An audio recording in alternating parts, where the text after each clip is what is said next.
My name is Zoe Mensah, and I want you to understand something before I tell you this story. I am not a woman who cries easily. I was not raised to cry. I was raised in a house where weakness was a luxury nobody could afford, where you got up before the sun and you worked and you kept your face still no matter what was happening inside it. I learned that lesson so well that by the time I was 30, I had forgotten how to ask for help. I had forgotten that it was even an option. And that right there is how she got in. But let me start from the beginning, because if I start from the middle, you will think this is a simple story about betrayal. It is not.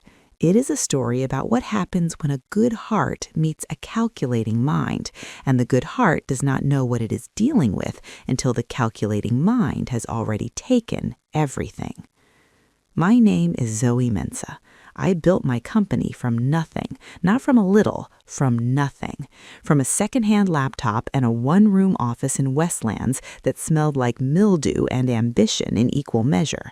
From 3 clients who paid me barely enough to cover the rent, and 1 client who didn't pay me at all, but whose testimonial helped me get the next one.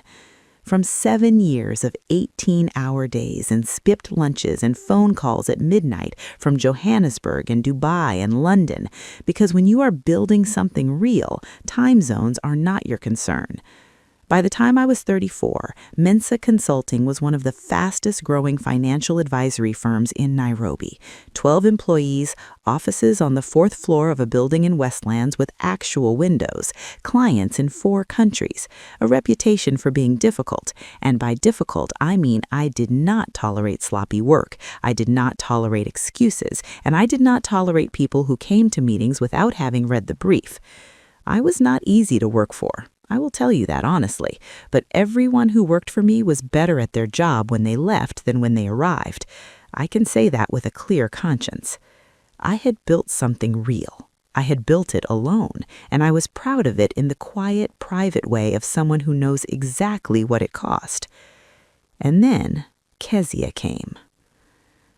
I want to tell you about Kezia the way she appeared to me then, not the way I see her now, because the version I see now, the version with the calculating eyes and the patient smile, and the quiet way she filed everything away, every name, every contact, every weakness, that version I only assembled afterward, from pieces. When she was in front of me, she was something else entirely. She was my secondary school classmate. We had not been close, not enemies, not friends, just 2 girls who occupied the same space for 3 years and then went in different directions. She had been clever in school, quiet, the kind of student who sits in the 3rd row and gets good marks without raising her hand very often. I had not thought about her in years. She found me on LinkedIn. Her message was simple. Professional. She said she had followed my career with admiration. She said she was going through a difficult period and was looking for guidance. She said if she had 30 minutes, she would be grateful. I almost did not respond.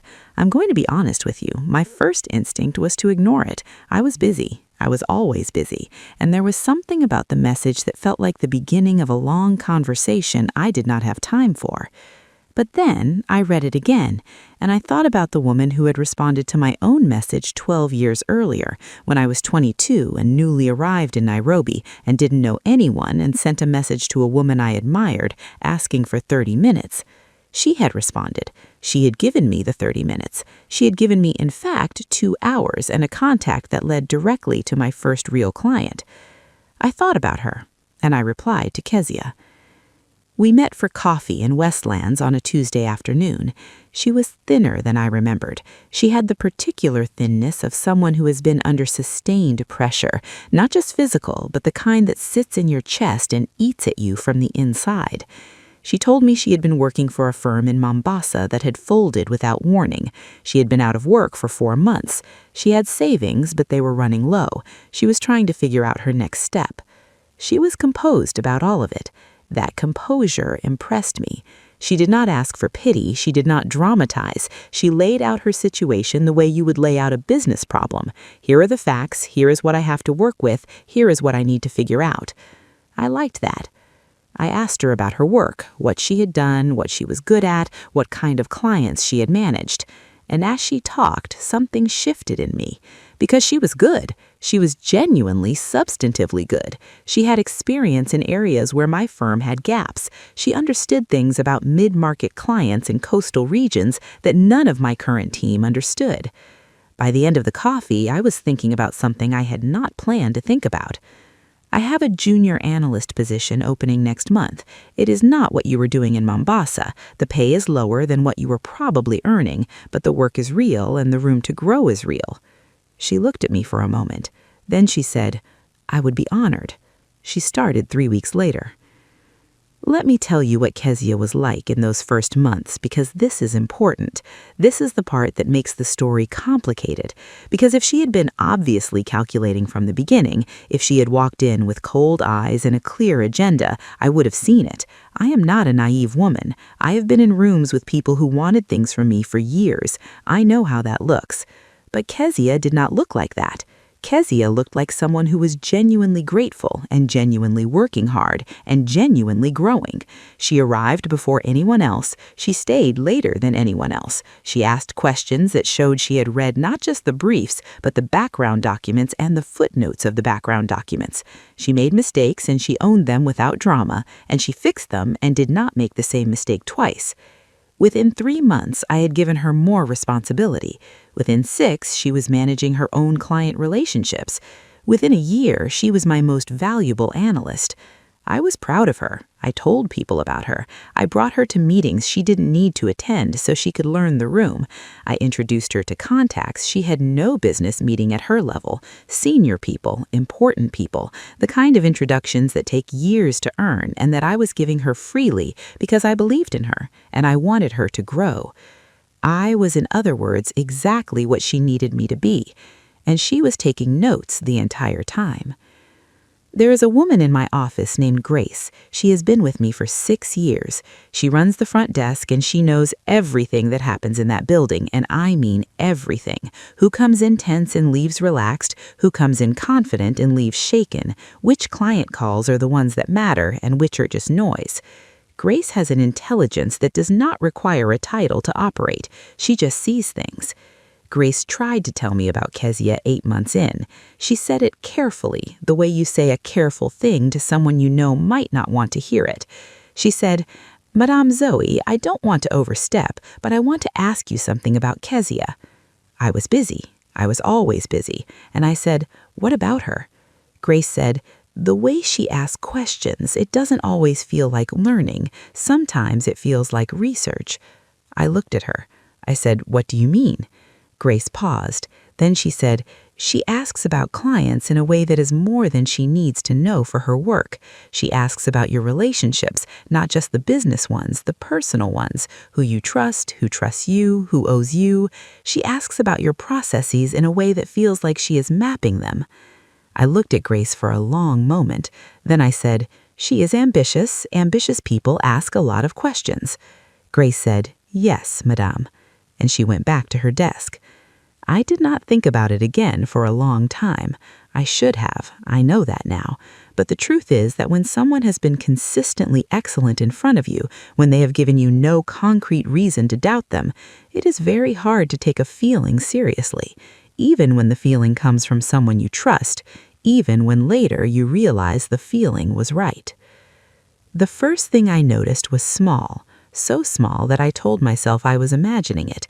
One of my oldest clients, a property development company that had been with me since year 2 of the firm, the kind of clients whose loyalty you don't take for granted because you know exactly what it would mean to lose them, called me one afternoon to reschedule a meeting. This was normal. What was not normal was something he said in passing. He said, "I had a very interesting conversation with your colleague Kezia last week, by the way. Very sharp woman." I said, "Yes, she is. What did you talk about?"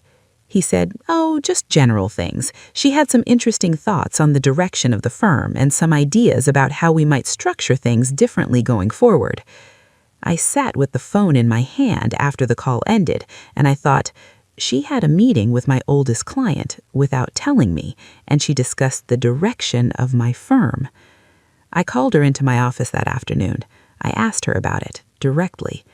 She was perfectly calm. She said, "I ran into him at an event last Thursday. It was a brief conversation, nothing formal. I thought I mentioned it." She paused. "I'm sorry if I didn't. I should have." She looked so genuinely apologetic that I almost let it go. Almost. I said, "Kezia, when you have conversations with my clients about the firm, I need to know what is being said about us in the market. That is how I protect what we have built." She nodded. She said she understood completely. She said it would not happen again. It happened again. The second thing was bigger, and this time Grace brought it to me directly, without waiting to be asked. She came to my office on a Wednesday morning, and she closed the door behind her, which she almost never does.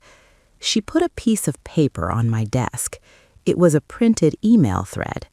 I looked at it. I looked at Grace. I said, "Where did you get this?"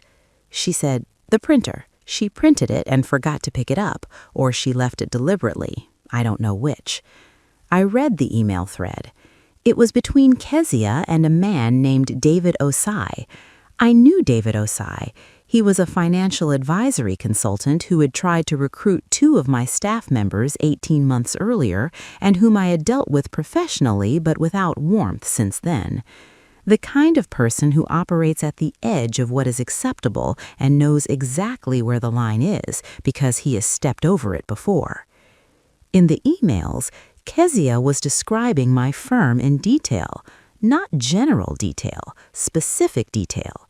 Client names, revenue figures, contract structures, the particular vulnerabilities of my business model that I had discussed with her privately in the context of strategy sessions that I had included her in because I trusted her judgment. She was describing all of it to David Osai, and David Osai was describing in return the structure of a new firm that he was planning to launch and the role he had in mind for someone with Kezia's specific knowledge of an established competitor. I read the emails twice. Then I put the paper face down on my desk and I looked at the wall for a long moment. Grace was still standing there. I said, "Thank you, Grace. Please don't mention this to anyone." She nodded. She left. I sat in my office alone and I thought about 2 years. 2 years of introductions and meetings and confidences and opportunities. 2 years of teaching her everything I knew and opening every door I could reach and believing, genuinely believing, that I was watching someone grow. I had not been watching someone grow. I had been watching someone prepare. I want to tell you what I felt in that moment because I think it matters. I think people expect me to say I felt betrayed, and yes, I felt that, like something physical, a thing in the chest that you cannot name exactly, but that you recognize because you have felt it before, the particular sensation of discovering that something you believed was solid was not solid at all.